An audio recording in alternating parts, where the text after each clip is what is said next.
think he emerges as somebody who was not just an idealist in terms of theory, but was also in some ways quite naive. He's somebody who comes from a rather professorial atmosphere. When he gets to Washington, things have a way of going wrong. And his ending up as Richard Nixon's national security advisor is kind of unexpected. It's a bit of a surprise to him. So if he had loftier goals as national security advisor, what were they then? Well, I think if you were in that situation in 1969, your number one objective was to avoid World War III. And we should always remember that the risk of a Third World War was really quite significant in the Cold War. Number two, get the United States out of this mess in Vietnam. How do you do that? You have to negotiate. How do you get the North Vietnamese to negotiate? You clearly have to use some force, because at this point, they're not blinking.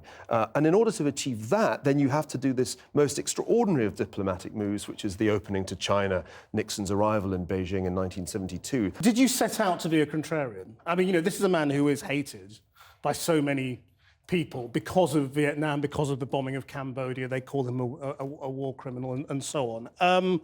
Did you set out to bust that? No, I initially thought the first volume would be called American Machiavelli. My hypothesis was that he was the arch-realist. It was only as I started to read through the early letters and the journals, when I started to read about his experience as a soldier in World War II, his experience of confronting the Holocaust in Germany in 1945, his early writings, his struggle really with philosophical and historical questions, that I began to realise this is not the man I've been led to expect at all. Do you think we have the same approach to international relations and politics now with our current generation of politicians? I mean, is statecraft even a thing in the modern world? I think yes and no. No, I don't think there's great understanding of statecraft as Kissinger defined it, historically based, strategically sophisticated. I'm very struck by how today's decision makers really aren't that well historically informed. Imagine a president who tolerated the overthrow of a democratically elected president, tolerated mass executions of that democratically elected government, it restored military aid to that country.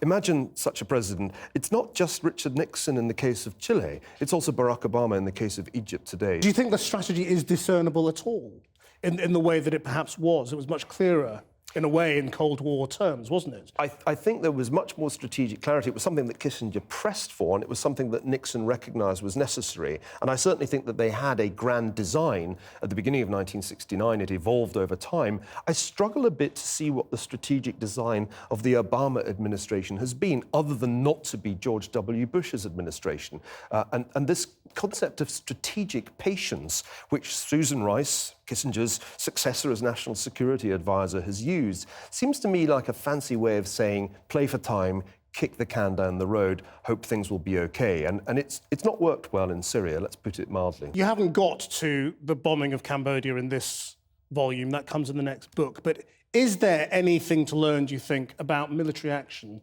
bombing people to the table, when it comes to Syria, from what happened there? Well, I think there's a general lesson, which is not specific to the Nixon administration, that air power can only get you so far. We haven't really made great progress in containing extremist Islamism. So I think air power in Syria, and perhaps also if one thinks of Pakistan and Afghanistan, is not really achieving terribly much, though it's killing people. And this seems to be a reminder that if you are trying to fight the kind of war that I think has to be fought to contain those sorts of extremist groups like Islamic State, ultimately you will need to put boots on the ground, to use the cliche.